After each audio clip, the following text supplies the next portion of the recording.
Thank you very much for that very warm welcome. How things have changed. Eine Sekunde bitte. Just a second, Mr.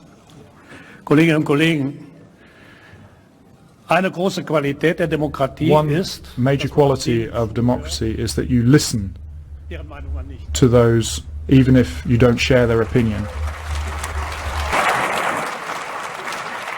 Well, thank you, Mr. Schulz. Isn't it funny? You know, when I came here 17 years ago, and I said that I wanted to lead a campaign to get Britain to leave the European Union, you all laughed at me. Well, I have to say, you're not laughing now, are you? And the reason you're so upset, the reason you're so angry, has been perfectly clear from all the angry exchanges this morning. You, as a political project, are in denial. You're in denial that your currency is failing. You're in denial. Well, just look at the Mediterranean. No. As a policy to impose poverty on Greece and the rest of the Mediterranean, you've done very well. And you're in denial over Mrs. Merkel's call last year for as many people as possible to cross the Mediterranean into the European Union has led to massive divisions between countries and within countries. But the biggest problem you've got, and the main reason the United Kingdom voted the way that it did, is you have, by stealth, by deception, without ever telling the truth to the British or the rest of the peoples of Europe, you have imposed upon them a political union. You've imposed upon them a political union. And when the people in 2005 in the Netherlands and France voted against that political union, when they rejected the Constitution, you simply ignored them and brought the Lisbon Treaty in through the back door. What happened last Thursday was a remarkable result. It was indeed a seismic result, not just for British politics, for European politics, but perhaps even for global politics too, because what the little people did, what the ordinary people did, what the people who have been oppressed over the last few years and seen their living standards go down, they rejected the multinationals, they rejected the merchant banks, they rejected big politics, and they said, actually, we want our country back, we want our fishing waters back, we want our borders back, we want to be an independent, self-governing, normal nation, and that is what we have done, and that is what must happen. And in doing so, we now offer a beacon of hope to Democrats across the rest of the European continent. I'll make one prediction this morning. The United Kingdom will not be the last member state to leave the European Union. So the question is, what do we do next? Now, it is up to the British government to invoke Article 50. And I have to say that I don't think we should spend too long in doing it. I totally agree, Mr. Juncker, that the British people have voted.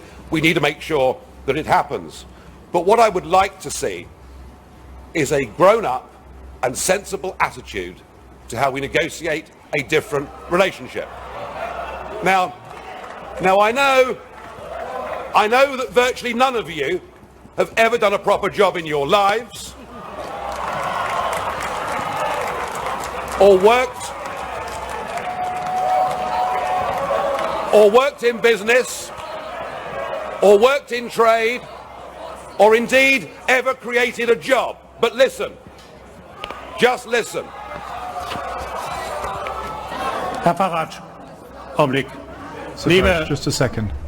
Liebe Kolleginnen und Kollegen, Ladies and gentlemen, I do understand that you're getting emotional, but you're acting like UKIP normally acts in this chamber, so please,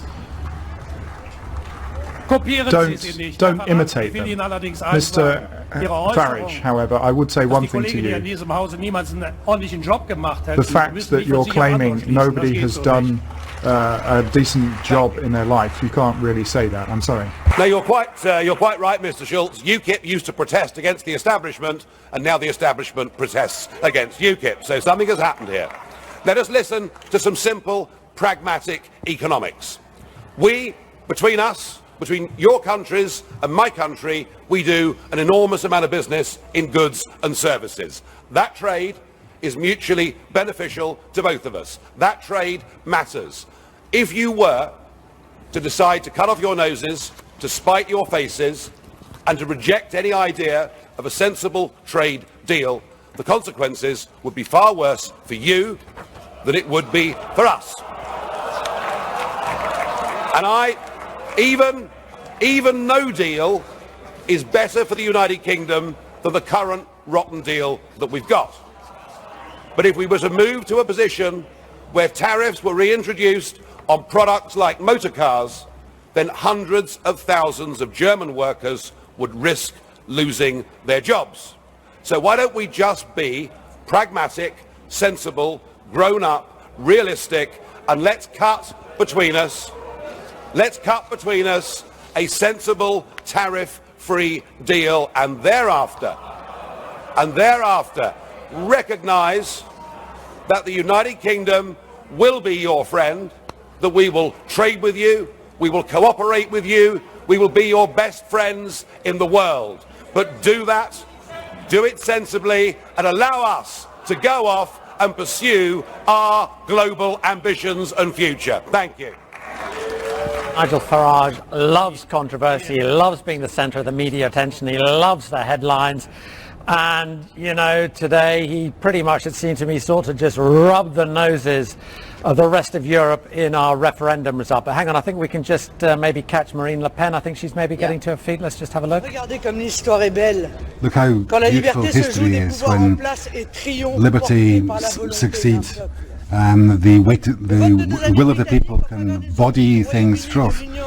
The UK is leaving after the result of the referendum. This is perhaps the most important historic event in the continent since the fall of the Berlin Wall. It's a signal of liberty, of freedom sent out to the entire world. It's a cry of love of a people for their country. The British have chosen a route which it was thought was closed for all time, and you were some of those who believed it was closed. Those who said, it's all irreversible, the European Union is irreversible, the British people have told you where to get off. This is a signal victory for democracy. It's a slap in the face to the European system, which was increasingly based on fear, on blackmail, and on lies. Now, we have seen examples in this chamber, threats of apocalypse, the stock exchange. Well, the British, they saw through that, and they decided in their sovereignty, leaving you to your bitterness and your feigned indignation. For decades, the European Union has been built on the back of ordinary people. France and the Netherlands with their vote. The Irish having to vote again after voting no to Lisbon. The Greeks have been forced to give up their referendum and accept more austerity, and that was forced down their throats. Perpetual poverty was their fate. The European Union the UK has committed the heresy by breaking the chains, linking into the European Union, and raised as a religion by its propagandists and apologists.